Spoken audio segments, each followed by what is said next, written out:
This is Jeremy Wentworth-Stanley. I'm the fellow who has a hyphen in my name. The hyphen is silent, but I am anything but that.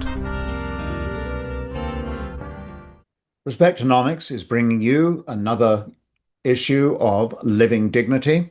And Living Dignity is a platform, a conduit for discussing those issues that build up our own dignity.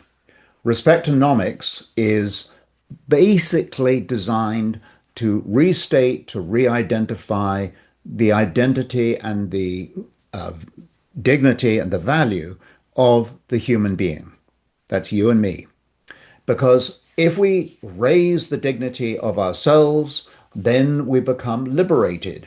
We can see the real value of what we are, who we are, and where we can take ourselves. It's an exciting adventure. If you're listening to this, you may also wish to tune in to Living Economics and also Living Journey. Living Journey is the one that works with the principles of where you are, where you want to get to, and giving you the tools to get there. The Living Economics is discussing today's economic paradigms, the things that are going on, and working out some what you would commonly call personal solutions, some personal insights on how we can navigate through the economy. In this case of Living Dignity, this particular episode, we are talking about relationships. Now, relationships can be basically divided into three areas. They are a relationship that's based on visiting, a relationship that's based on peddling, and a relationship that is based on one-on-one togetherness. Let's deal with these three. But before we do that, I want to bring you to date on the relationship itself. What does it mean? Now, you're going to get horrified because you're going to hear me now say relationship is based on the Latin of re and ferro. And you can scratch your heads. I can hear you scratching already.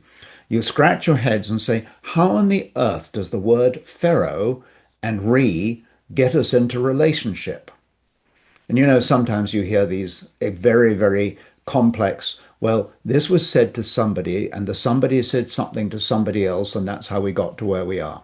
Well, the fact of the matter is that relationship does come from the word, it's a re ferro in Latin.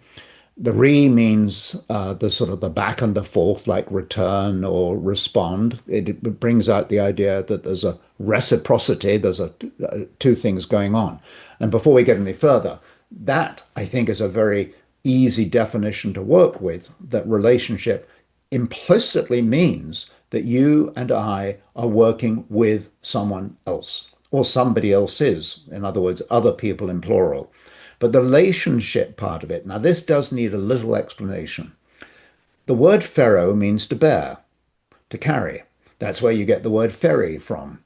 So, when you say, I'm taking the ferry across Lake Ontario, for example, that would be where the word ferry comes from. It comes from ferro, to bear, to carry. However, what you may not know, and you may be astonished to know that I know this, but then I do have a classical upbringing. I have my degree in classics. I have my A-levels in classics, if any of you have ever heard of A-levels.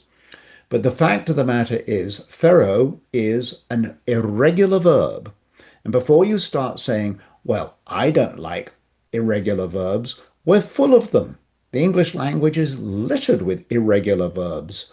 You say things like, I am, you are, he is. I mean, we get into some really, really irregular verbs pretty pretty immediately. And ferro is a Latin word that means to bear. It's an irregular verb. The word for I have carried is tuli, T-U-L-I, fine. But here's the really clever part.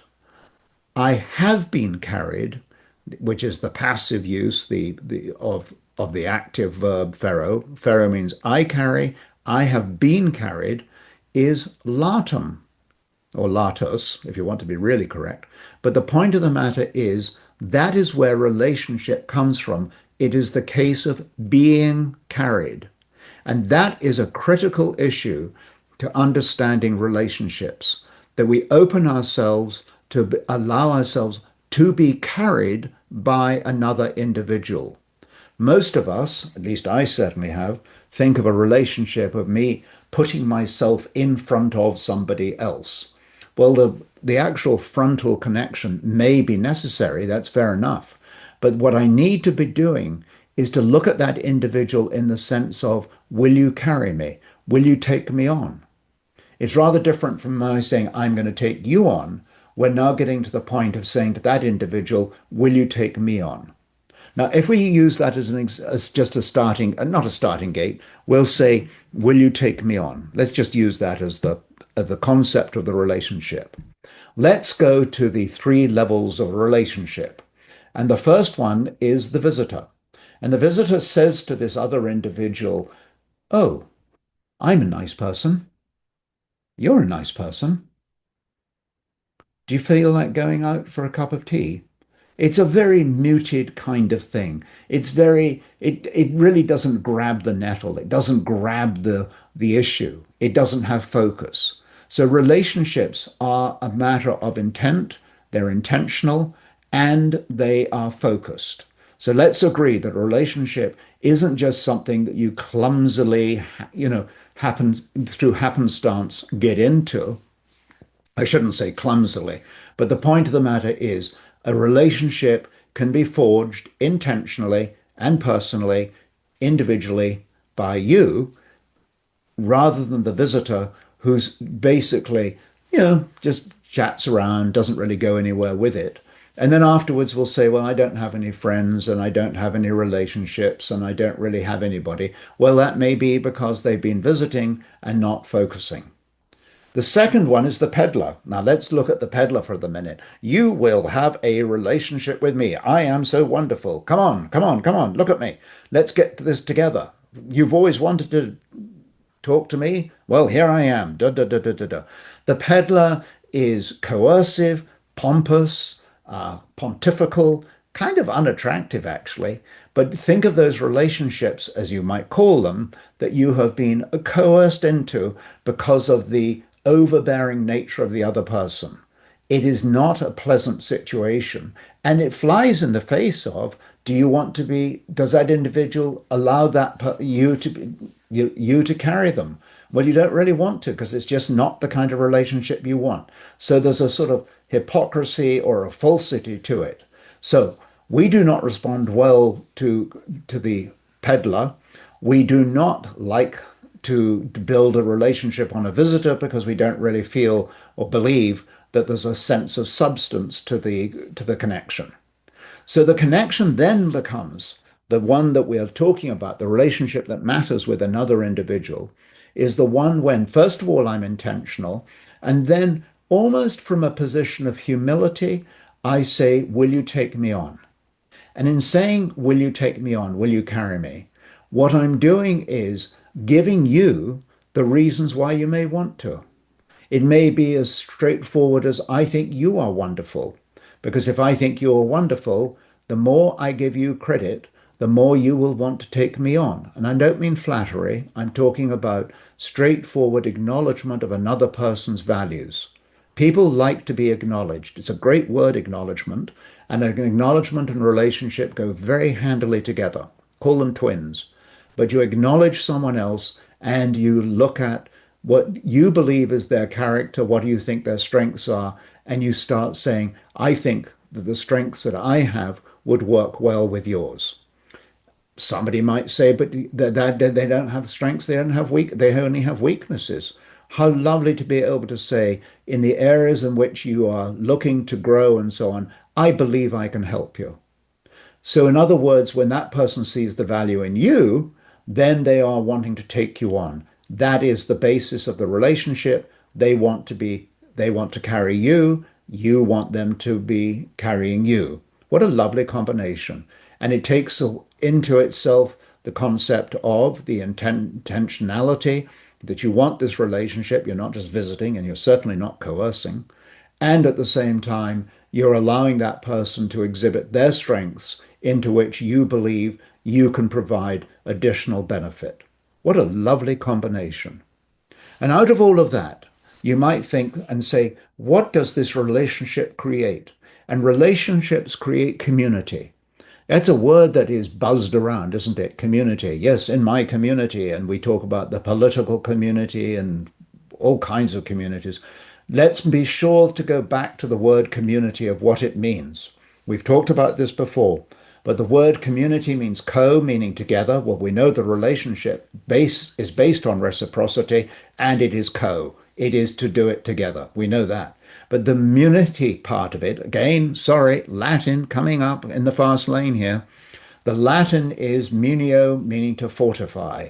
And when we are in the community, we're in the business of fortifying other people. And when we're in the business of fortifying other people and giving them the strength and giving them the insights into their own skills and capacities, that is precisely what allows people to be warm to you. It is the strangest thing that when we give credit to somebody else, we actually build our own credibility.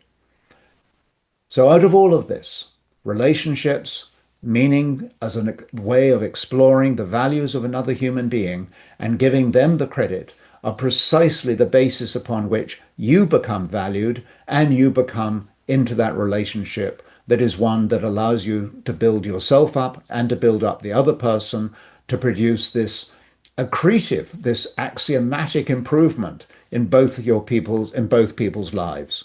It's really, really worth it. So, we usually leave with a question. I can say I rest my case. My name is Jeremy Wentworth-Stanley.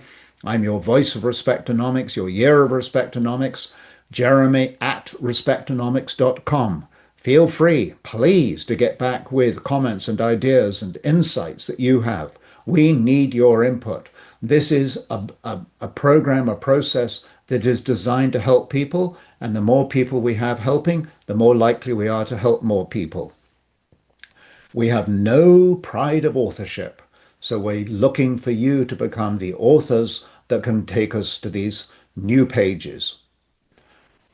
On behalf of Respectonomics, thank you for listening, and I will ask you a question then as a sign-off. Rather than saying I rest my case, I will say, have you built a relationship today?